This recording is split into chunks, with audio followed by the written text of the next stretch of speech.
Probably if I can know what the community needs are and what they exactly want right at the moment.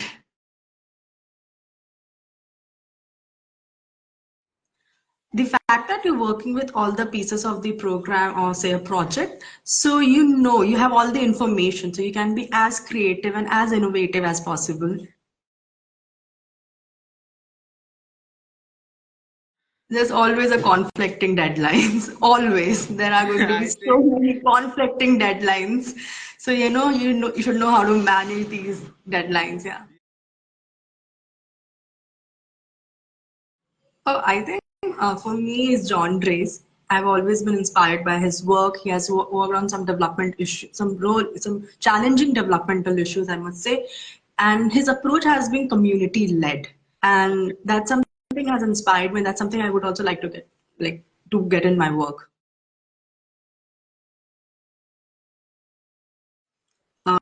Take a walk, take as much as what possible in between. It's okay. It's okay. Work can wait, but you also need to take some break, go out for have tea, have coffee. I wish that maybe everyone has a different journey.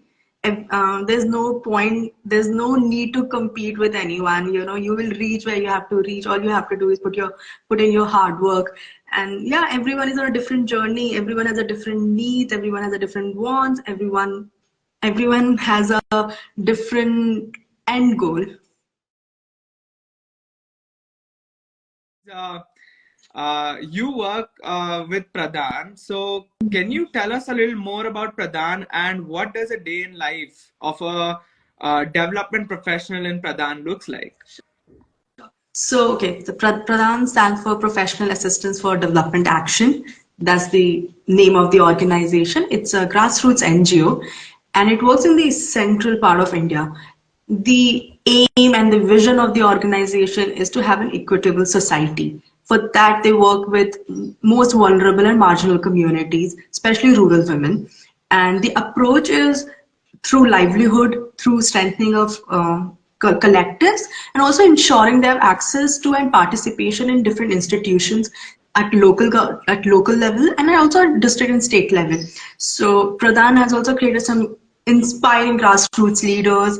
They have some of the best models when it comes in the space of livelihood. We have one of the best strengthened collectives at a local level. So this is primarily and also one of the what actually different what it is one of the key element of Pradhan is should be community led approach. Community should be the one to take the decision for themselves. So this is the overall work of Pradhan and their approach.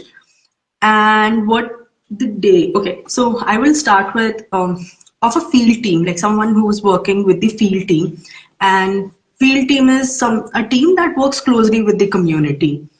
And their day, I'm sure out of like 6 days in a week, every day go out in the field, conduct Right. assignment, training and capacity building sessions, have discussions with the community. You have to do so much of reporting. I know you have to write reports. You have to make sure your work is like that. So these are not our project teams. They are working for a overall development.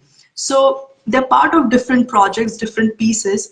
They have to ensure that all the pieces are moving. So yeah, a lot of capacity building trainings, a lot of workshops, a lot of being out in the community, being out there in the field with the community, understanding the needs of the community. And it could be through like participatory approach. That's the work of the field team. And also the work doesn't end here. I think especially the field team, they really work really hard, and at the end they also have to submit some n number of reports about their work. And then it comes to finance reporting. So these are work of the field team. And then someone like me who has joined in a different capacity, my work is a lot of follow up. Okay. Keep following up, make sure you also submit, like, because if they have completed consolidate all their reports, make sure you know to prepare a lot of note of concept notes, policy brief, because my work involves the work, like we are also seeing what are the where we can fit in the policy space. Our work can be in a policy space. So a lot of reading, a lot of meetings, and again, a lot of follow-ups and meetings with different teams again. So can you share about what drives you every day to generate impact in the field? Because like you mentioned, it is so hard to, just stay focused all 6 days of the week, working in, day out. So can you tell us what motivates you, what drives you for this? I think, especially in this sector, especially if you're working at a grassroots NGO, you need to have passion and motivation, because here, especially people who are working with the field team, you have left behind your social circle. Your work is really isolating. So I think you need to derive value from your work. You need to have that passion that will leave you to stay, like you need to have that passion and motivation. I think, yeah, it's passion, motivation. You derive value from your work. Working with marginalized community requires unique approaches. It's not very standard or not something that is theoretically taught in books, right? So how do you navigate challenges in like such diverse contexts? Definitely, you need to have a holistic approach, and it is. I'm sorry, your question was what are the challenges, right? Yes. Yeah. So one thing, of course, it is, before I would talk about the challenges. You feel it's emotionally draining at times. It drains you emotionally. It can take toll on your mental health, because you are seeing issues and poverty very closely.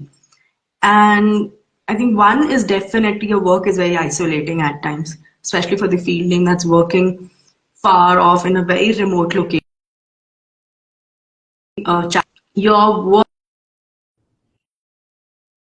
is, you need to know, you can never know human being completely, and you're directly working with human beings, and you're working with the community to understand what are the issues.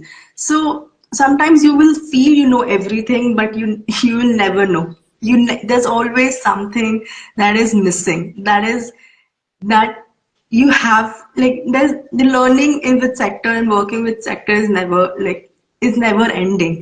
You might think, oh, I have worked on this issue, that's it. No, there are some new issues, there are more layers to issues and problems. So I think that's the one of the biggest challenge. Like, you might think the problem is like like access to water, but then it must be different layers. It could be caste, it could be class, it could be gender. So there are different layers to a problem. How do you see the future of gender inclusiveness and development, and what advice would you give young women getting ready to, step into the professional world? One would be know your rights at workplace, know your what are the rights a workplace should give you. One is, make sure they have a very strong POSH committee. POSH stands for Prevention of Sexual Harassment.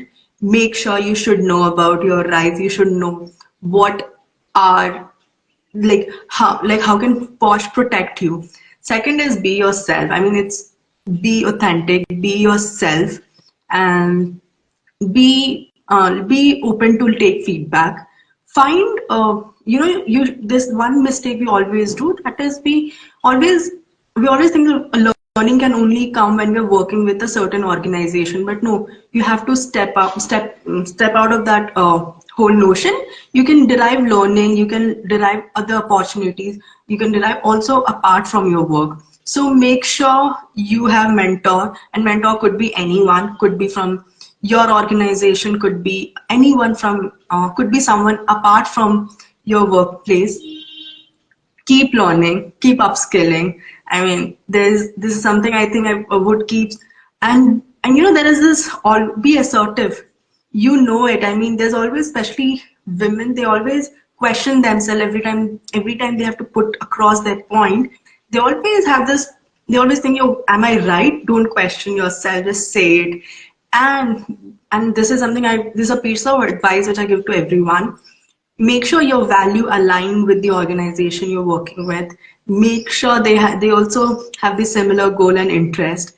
Take your time, look for organizations where your value and interest align. Yeah, these are some of the advice. Sharanya, thank you so much for joining in. Your knowledge and your experience has truly been very inspiring. And we are truly grateful for having such an insightful session today with you. And again, thank you so much, everyone, for joining in and being for such an enthusiastic and curious, lot, and for asking such good questions as well. This is exactly what makes this session truly special, right? With all this engagement and everything. So let's continue to learn, grow, and inspire one another. And until next time, we'll meet on Saturday for next guest speaker session. Thank you, Thank you everyone. so much. Thank you. Bye. Bye.